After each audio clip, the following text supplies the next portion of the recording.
Welcome back, fools. So I'm now doing my finishing touches on the ship whilst on tour of the universe. Oh, I like that frog sound. Anyways, so we're gonna go in. I've done a lot of work on the engine areas, and I don't think hardly anywhere else. Let us go inside, though, on, yeah, this side, if I'm not mistaken. Yep. Boom, boom, boom, boom, boom, boom.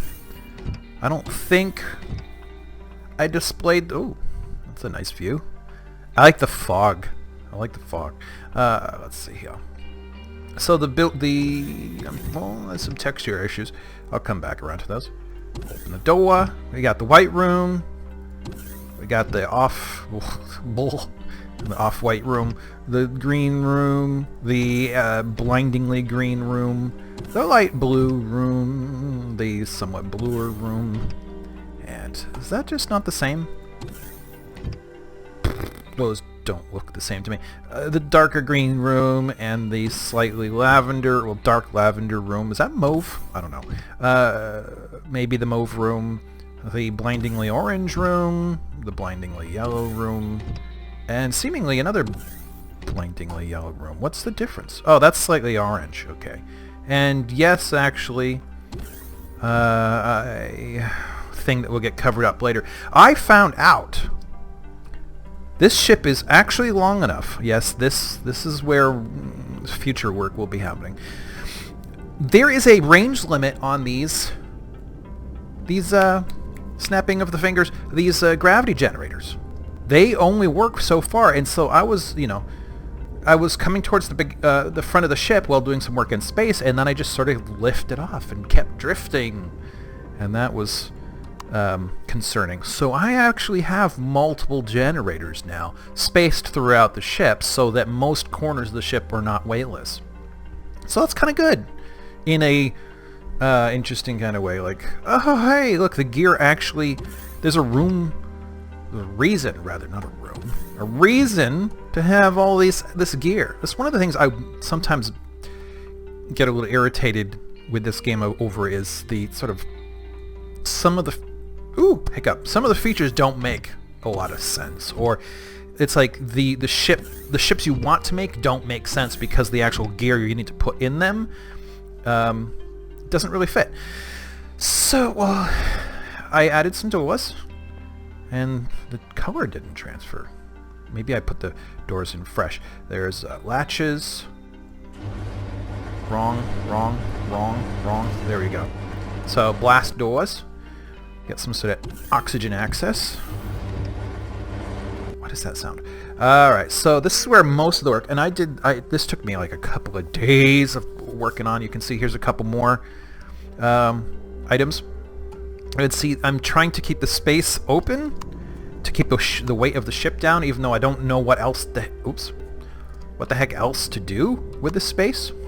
This end of the engine room has hardly been touched. I'm still trying to figure it out because there's an upper deck here, and I want a lower deck here, and this is probably going to be where most of the engineers spend most of their time. I'm going to have to fill in this wall.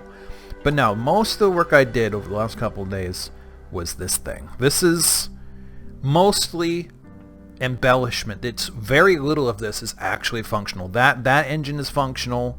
This doesn't do anything. It's more like a heat sink of some kind.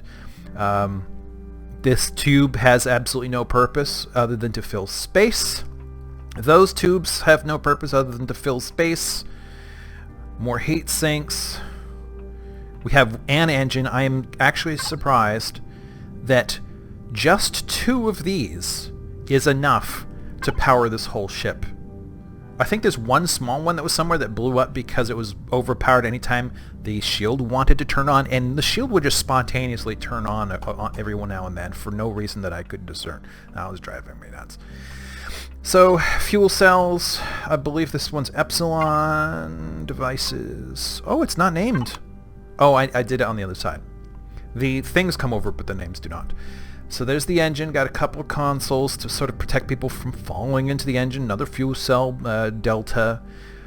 This shaft is more or less considered hazardous. So you have to come through a force field and blast doors to get down here if you must. Other side, you can see there's a lot I still need to fill in. There's things, you know, this the stuff that has to go in here for it to make more sense. But there was just so much empty space in these engine wing things, these nacelles. And it's part of the game's design, but I was just like, I have nothing left. I need to really put in the ship. So I just built all this out to look like it is important, that the functioning of the ship demands that it's practically, the entire engine section is practically coated in vents, heat sink kind of stuff, or heat absorbent kind of stuff.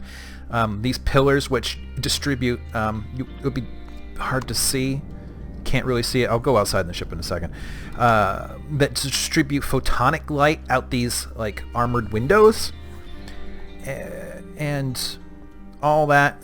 But really it's just a couple of big engines, larges, not even extra large. Those were wicked overkill, and I couldn't afford them. I think computationally, oops, I can see there's some problems with the texture back here.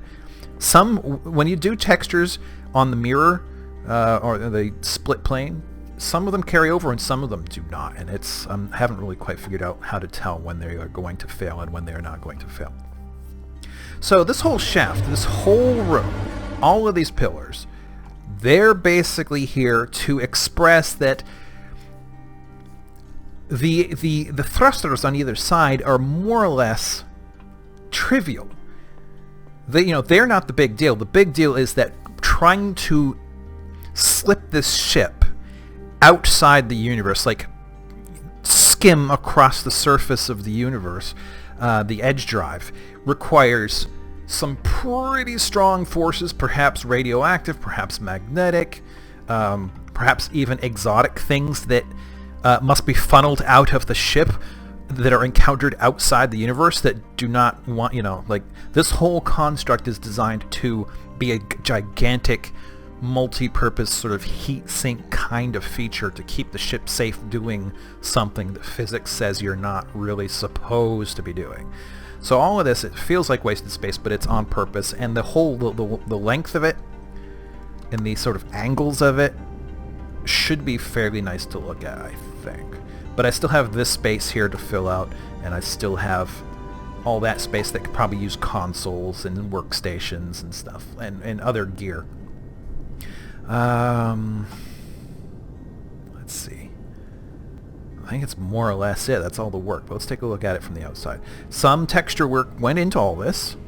You can see the front engine is hidden. I could have had it with a 45-degree angle front, but that left the engine itself exposed, and I didn't really want that.